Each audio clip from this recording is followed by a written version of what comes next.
Bom, eu fui convidado para compartilhar uma reflexão da palavra de Deus e no tempo que me foi dado, eu quero conversar com os irmãos baseado no tema que os irmãos escolheram para o dia de hoje, que é o tema da esperança.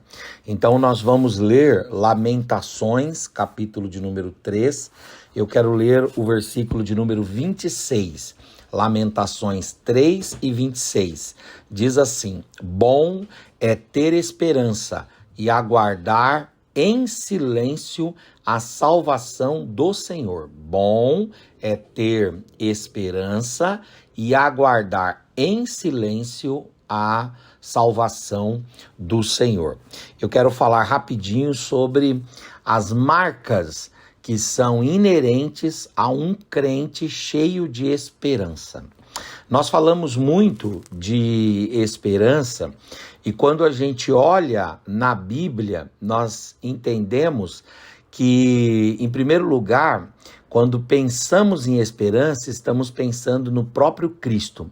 Porque em 1 Timóteo, capítulo 1, versículo 1, o apóstolo São Paulo diz que Cristo é a esperança nossa. Então, quando nós pensamos em esperança, nós que somos crentes, iluminados pelo Evangelho, esclarecidos pela palavra de Deus, nós que já estamos do lado de cada cruz, nós que já fomos regenerados e justificados pelo poder de Deus, nós que temos uma mente renovada, um coração transformado e uma alma vivificada pelo Senhor, nós que já fomos esclarecidos pelo Senhor em tudo, nós compreendemos que esperança para um crente não é apenas um sentimento, não é apenas uma sensação, não é apenas uma marca da emoção humana, mas esperança para nós é uma pessoa, e é a pessoa bendita e gloriosa de Jesus Cristo, nosso Senhor. É isso que está em 1 Timóteo, capítulo 1, versículo 1. Jesus Cristo é a esperança nossa.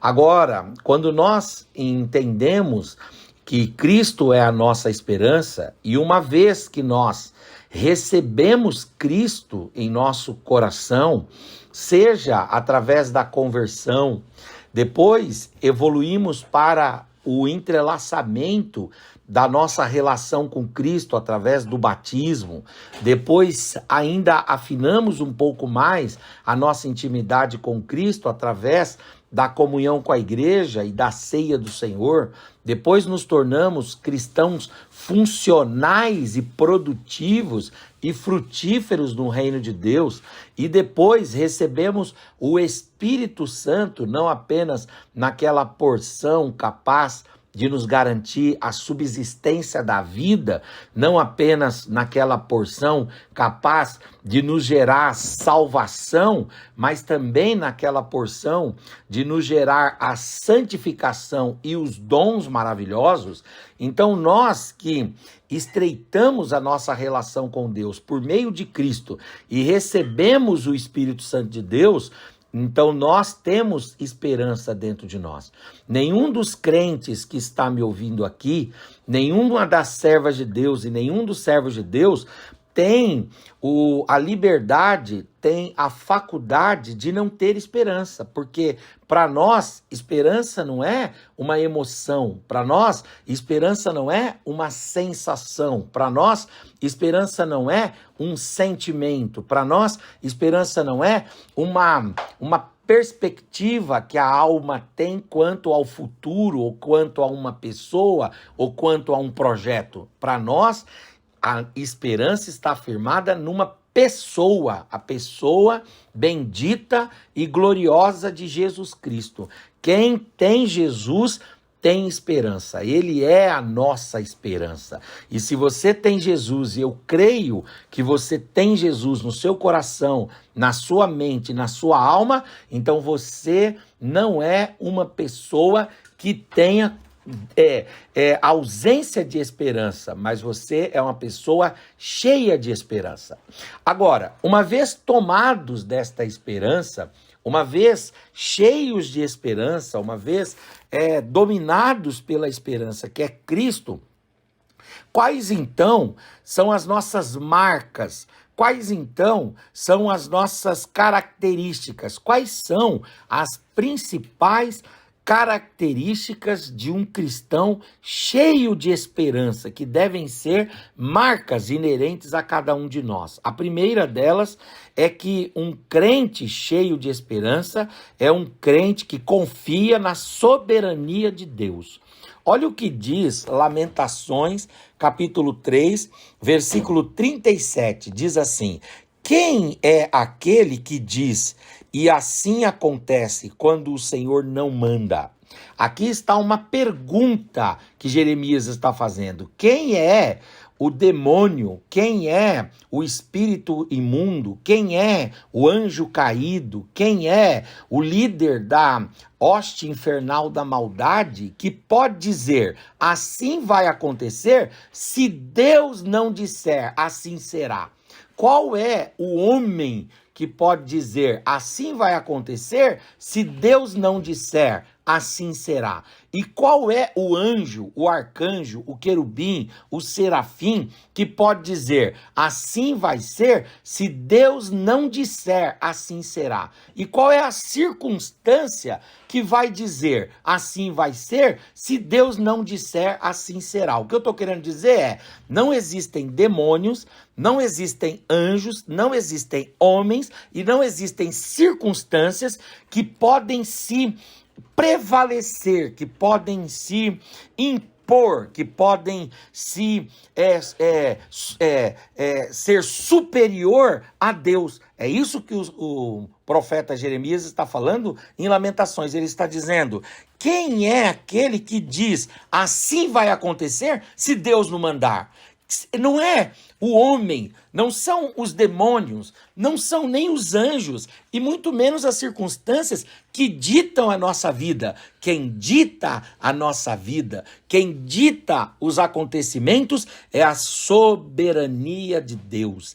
Nós devemos crer na soberania de Deus. Nós temos um Deus onipotente, nós temos um Deus onipresente, nós temos um Deus onisciente, nós temos um Deus imutável, nós temos um Deus incomensurável, nós temos um Deus que é maior do que o dia, maior do que a noite, maior do que o passado, maior do que o presente, maior do que o futuro, maior do que a vida, maior do que a morte, maior do que anjos, arcanjos, querubins, serafins. Ele é maior do que tudo e do que todos, maior do que as circunstâncias, maior do que o Estado, maior do que os governos, maior do que os exércitos. Ele é maior do que as enfermidades, ele é maior do que o desemprego, ele é maior do que as ameaças, ele é maior do que as injúrias, maior do que as calúnias, ele é maior do que os levantes, ele é maior do que todos os decretos humanos. O Senhor nosso Deus é soberano e nós não devemos, em hipótese alguma, perder essa convicção de que Deus está no controle de tudo. Talvez você esteja me ouvindo aqui e você julgue que porque você está passando por uma calamidade, talvez você julgue que porque você está passando por um momento não muito satisfatório, Deus não está no controle. Eu quero dizer para você, querida irmã e querido irmão, que mesmo as mais tenebrosas tempestades também estão no controle de Deus. Mesmo as noites mais escuras também estão no controle de Deus. Também, apesar dos vales mais profundos, também ali o Senhor exerce a sua soberania. Deus é soberano. O que está acontecendo com você nesse momento pode ter escapado ao teu controle, pode ter escapado ao controle da tua família, pode ter escapado ao controle da sua capacidade intelectual, mental, emocional, relacional, da sua capacidade administrativa e de gestão, mas não escapou do controle de Deus. A tempestade é a tempestade de Deus. As dificuldades são as dificuldades de Deus. Deus é Senhor, Deus é soberano e nós precisamos viver nesta esperança. Descansa sua alma, descansa o seu coração. Diga para a circunstância: eu não estou sozinho. Há um Deus soberano e glorioso que cuida de mim. E é dele e só dele que virá a palavra final. Então, é uma marca do crente cheio de esperança ter a confiança indelével e irrevogável na soberania de Deus. Deus é soberano.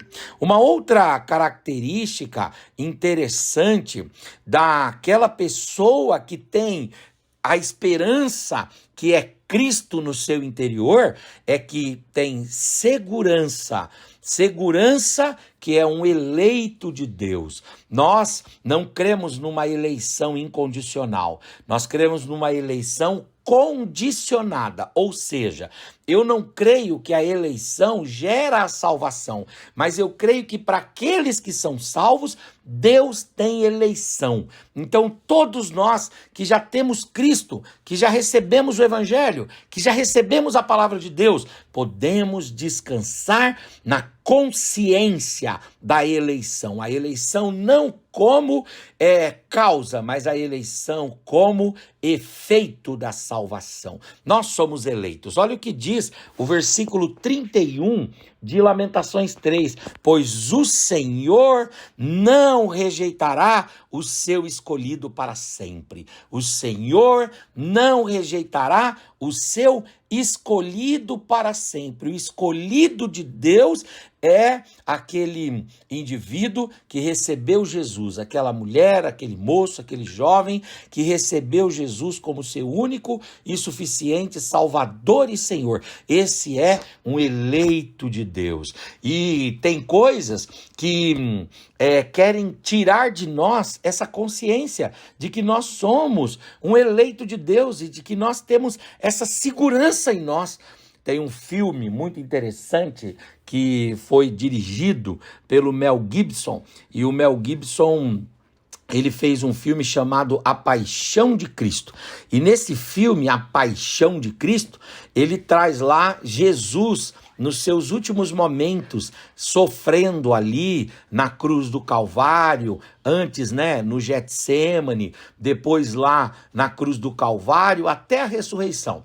E tem uma cena muito interessante do filme, que chama A Paixão de Cristo, que é um momento em que Jesus está no Getsêmani, e ele está lá em estado de hematidrose. O que é hematidrose? É quando os poros se abrem e ao invés do corpo expelir líquido solto, que no caso seria o suor, ele expele sangue. Então Jesus estava ali pondo sangue pelos seus poros, numa hematidrose. Isso só acontece com pessoas que estão debaixo de uma pressão inigualável. E aí acontece a chamada somatização, quer dizer, o problema é mental, a pressão é na mente, a pressão é nas emoções, mas a pressão é tão grande que aquilo manifesta-se no corpo, acontece a somatização no corpo. Então Jesus estava ali no Getsêmani no momento de dor, de agonia, de aflição. Ele mesmo disse,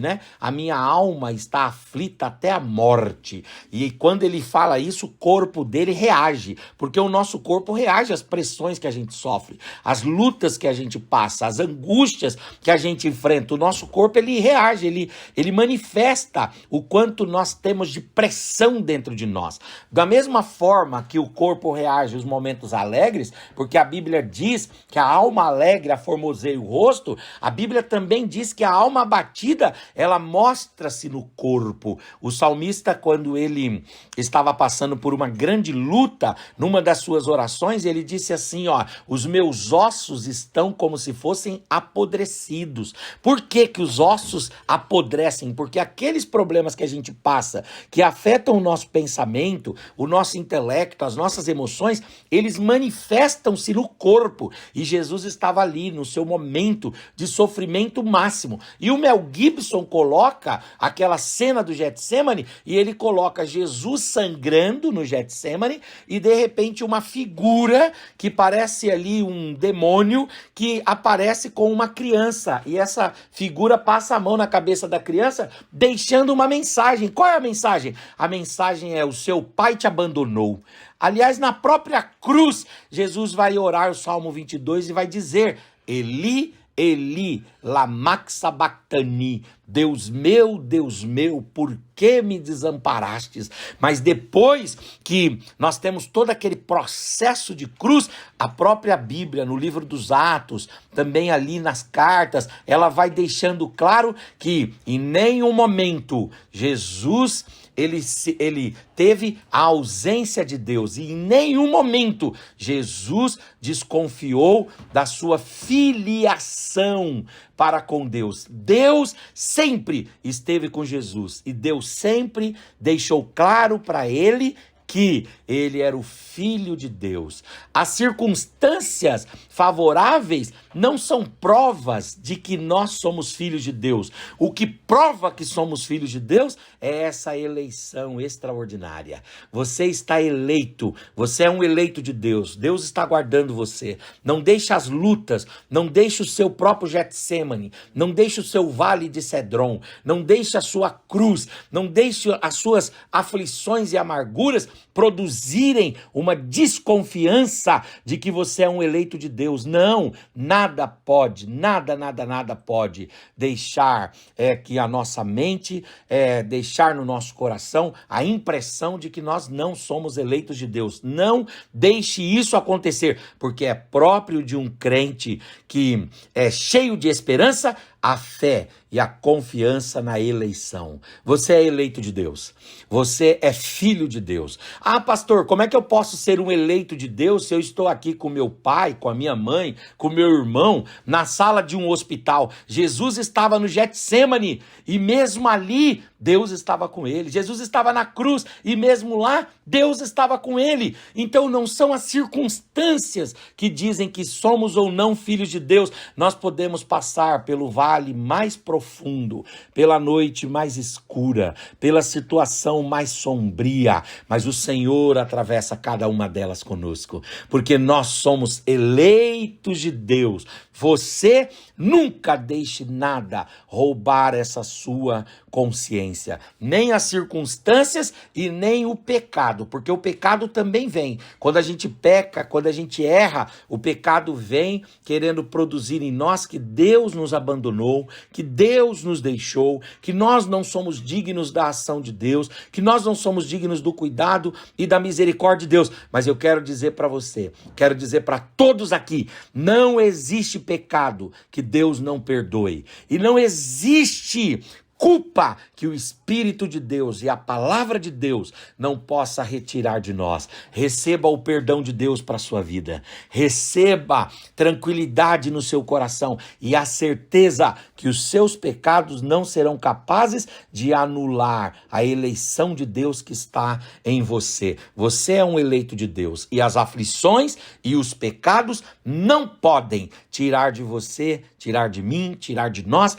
essa consciência. Quem é cheio de esperança acredita na soberania de Deus, e quem é cheio de esperança crê na eleição de Deus. Eu estou falando aqui para a comunidade dos eleitos, mulheres eleitas, homens eleitos. Eu estou falando aqui para famílias eleitas. Eu estou falando aqui para pessoas que têm a presença do Senhor, a unção do Senhor, a graça do Senhor, a misericórdia do Senhor. Deus está conosco. E isso deve sempre estar vivo dentro de nós. Uma terceira marca que nós devemos ter é que, de fato e de verdade, aquele que tem esperança tem esperança também, né? A confiança na soberania de Deus, a confiança na eleição, uma confiança na fidelidade de Deus. Deus é fiel. Ele não é só soberano e está no controle de tudo, mas ele também tem uma fidelidade, Eu quero terminar a minha fala aqui trazendo essa história que é a seguinte, é uma história muito interessante que o livro do profeta Jeremias, né, que escreve esse livro de Lamentações, ele traz, que é o seguinte, o Jeremias, ele começa a anunciar no capítulo 25 de Jeremias que o povo de Judá vai ser levado cativo para a Babilônia.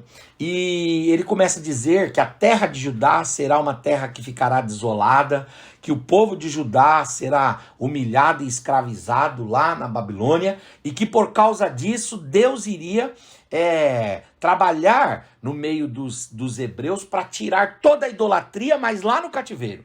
E aí começaram a levantar falsos profetas lá em Judá, em Jerusalém, dizendo que Jeremias era um mentiroso, que Jeremias era um profeta que não estava com a palavra, porque, primeiro, os falsos profetas diziam que não haveria cativeiro, e dois, diziam que se houvesse cativeiro, esse tempo do cativeiro seria um tempo muito pequeno.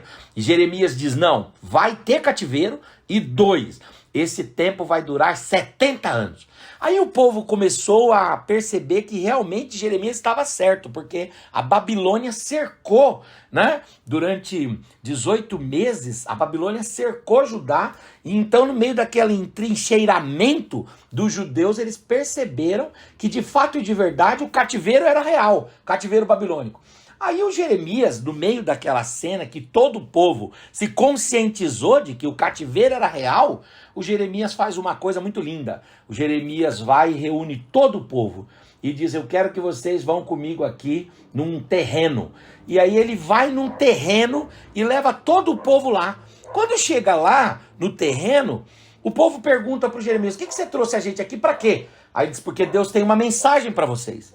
Uma mensagem para vocês. Qual é a mensagem? A mensagem vai ser entregue para vocês, traduzida para vocês, através de um exemplo. E o exemplo será o seguinte, o Jeremias pega alguma porção de ouro e prata, ele pega ali uma quantidade de ouro e prata, e ele vai para o dono de um terreno, e ele compra um terreno, faz a escritura, manda colocar aquela escritura dentro de um vaso, sela aquele vaso e enterra aquele vaso com a escritura no terreno. O povo olha para o Jeremias e diz, Jeremias, você está doido. Por quê? Porque você está falando que o cativeiro é real. Você está falando que esse cativeiro vai durar 70 anos. E nós estamos vendo que, de fato e de verdade, a Babilônia está aqui no entorno. A Babilônia vai invadir. Isso é real. Por que você está comprando? Aí ele diz, porque eu creio num Deus fiel. Eu tenho esperança num Deus fiel. Deus está dizendo para mim que são 70 anos, mas depois de 70 anos Deus nos trará para essa terra novamente. E irmãos, é algo maravilhoso, porque a Bíblia diz que de fato e de verdade a Babilônia invadiu. Os judeus passaram 70 anos no cativeiro, mas depois de 70 anos, Nabucodonosor já havia morrido, Nabuzaradã havia morrido, Beltesazar havia morrido, Evil-Merodach havia morrido, e surgiu um rei chamado Ciro. E o Ciro leu o profeta Isaías no capítulo 45, que diz, a ti, ó Ciro, que eu tomo pela mão direita, eis que eu vou adiante de ti para abater as nações, endireitarei os caminhos tortuosos, aplanarei os caminhos sinuosos, eu darei vitória para ti, Ciro, mas quando eu te der vitória, libera o meu povo e libera o meu povo. O Ciro então vê aquela palavra, abre as portas do Império Babilônico, Medo e Persa, abre as portas e os judeus regressam. Ora, nós não temos o Jeremias mesmo voltando, nós não temos, mas o Jeremias era de uma família sacerdotal. e os sacerdotes da família de Jeremias regressam e chegam lá em Judá, procuram o terreno que Jeremias comprou, cavam um buraco e acham uma escritura de 70 anos passados e eles cantam ali a fidelidade de Deus. Eu quero deixar essa mensagem para você. Você não serve um Deus que tem olhos e não vê, que tem ouvidos e não ouve, que tem boca e não fala, que tem mãos e não age. O nosso Deus é soberano, o nosso Deus é glorioso, o nosso Deus, ele é fiel. Deus tem te falado alguma coisa? Deus tem te feito uma promessa? Deus tem falado alguma coisa para você? Descansa em paz, descansa. O Senhor está no controle de tudo. O Senhor, ele te elegeu.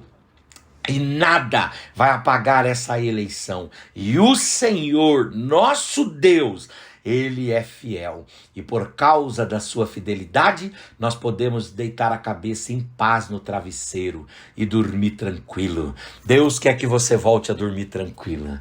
Quando alguém perguntar da onde vem essa calmaria, da onde vem essa quietude da sua alma, você vai dizer: isso não vem do psiquiatra, não vem do psicólogo, não vem dos remédios, isso vem da consciência de que o meu Deus é soberano, de que nada tirará a minha eleição e também de que eu tenho um Deus fiel que certamente cumprirá tudo aquilo que ele diz. Eu estou terminando isso, eu vou pedir para Silmara a liberdade de orar com você. E antes de eu orar, deixa eu contar uma coisa para você. Quando eu cheguei na Assembleia de Deus, Ministério do Belém, em Barueri, em 2008, um dos cultos de quarta-feira eu preguei. Quando eu terminei a pregação, um irmão chegou para mim e disse assim: Henrique, deixa eu falar uma coisa para você. Eu tive uma visão com você. Eu falei: qual foi a visão? A visão foi que você estava no púlpito e de repente a sua cabeça crescia. Eu disse: mas como assim? Ele falou até um desenho. Ele disse: parecia o desenho do Pica-Pau. A sua cabeça ia crescendo assim, crescendo e tomava todo o púlpito. Eu falei: que visão estranha, irmão. Aí ele falou: eu já sei o que é. Deus vai dar para você a oportunidade de formação. A oportunidade de formação. Aí eu falei assim: amém. Então Deus vai me dar sabedoria e oportunidade. Tá bom, tudo bem, vamos aguardar. E logo, ato contínuo, de uns dias depois, eu fui dar aula no seminário. E eu não tinha formação, eu era autodidata, eu não tinha formação. E eu fui lá para o seminário. Quando eu cheguei lá no seminário, os alunos gostaram de mim, do meu jeito, assim, tal, os alunos gostaram de mim. Mas tinha um pessoal lá que dava aula com a gente e que reclamava, e tinha uns alunos também, que reclamavam dizendo que eu não podia dar aula no seminário. Por quê? Porque eu não tinha nenhuma formação. Então precisavam não de uma pessoa que tivesse conhecimento, precisavam de uma pessoa que tivesse formação. Eu pensei que vocês precisavam de uma pessoa que tivesse conhecimento e não de uma pessoa que tivesse formação, porque é coisa diferente. Tem gente que tem formação e não tem conhecimento, tem gente que não tem formação e tem conhecimento, né? E eu falei: bom, tudo bem, então se vocês precisam, eu tô saindo. Aí Deus preparou e foi uma bênção de Deus, e um pastor amigo meu pagou a faculdade para mim. Ele chegou lá e disse: você vai fazer a faculdade. Eu fiz a faculdade de Direito. Quando terminou, Deus me deu uma especialização, 2 especializações, 3 especializações, 4 pós-graduações, 4 pós. E agora Deus me abriu a oportunidade, eu estou fazendo mestrado. Então eu mais ou menos posso pegar assim vários certificados e entregar para aquelas pessoas, dizendo assim: vocês agora podem ficar com esses certificados aí. Vocês estavam querendo certificados? Graças a Deus tem bastante certificado aí. Agora, o que eu estou querendo dizer é que Deus cumpriu com a sua palavra. A minha cabeça cresceu. Eu quero dizer para você, se Deus falar uma coisa para você, ainda que seja de uma forma assim, muito simples, mas se Deus falar, descansa o seu coração, descansa a sua alma, aquieta, aleluia, glória a Deus, o seu coração e tenha esperança. Há um Deus que não brinca com os nossos sentimentos. Há um Deus nos céus que trabalha conosco, que cuida de nós. E Deus vai continuar cuidando de você. Eu fui pregar esses dias num evento, e quando eu terminei de pregar, aí no evento lá quem estava cantando era o pastor Oségio Paulo. Quando eu terminei de cantar assim, o pastor Oségio Paulo olhou para mim e disse assim: Deus está falando para você que ele não se esqueceu dos projetos que ele tem com você. Os projetos que ele tem com você não morreram. Quando terminou aquele culto, eu recebi um convite para ir pela primeira vez pregar na Europa. Em agosto eu vou para a Europa. Olha aí, ó, meu nível está subindo, hein? Eu quero agradecer, inclusive a minha mana Madalena estava por aqui na sala, meu cunhado Paulo vão juntos comigo, e a igreja lá vai nos dar todo o apoio lá, vai ser uma bênção de Deus. E aí, olha, do dia 19 ao dia 31, eu vou estar pregando em Portugal, né? Vou estar lá na cidade de Coimbra com o Júlio, vou estar ali também na cidade de Lisboa, vai ser uma bênção. O que eu estou querendo dizer com isso aqui? Eu estou aqui profetizando para você, de olhos abertos, e dizendo para você, quando Deus falar com você, não duvida do que Deus fala. Não duvida. Não duvida, de forma alguma, você creia no que Deus fala, porque quando Deus fala, e quando isso é verdade, não é fruto da emoção, não é fruto de emocionalismo, mas é algo de Deus de verdade, creia, quando Deus fala, Ele vela pela sua palavra para cumprir.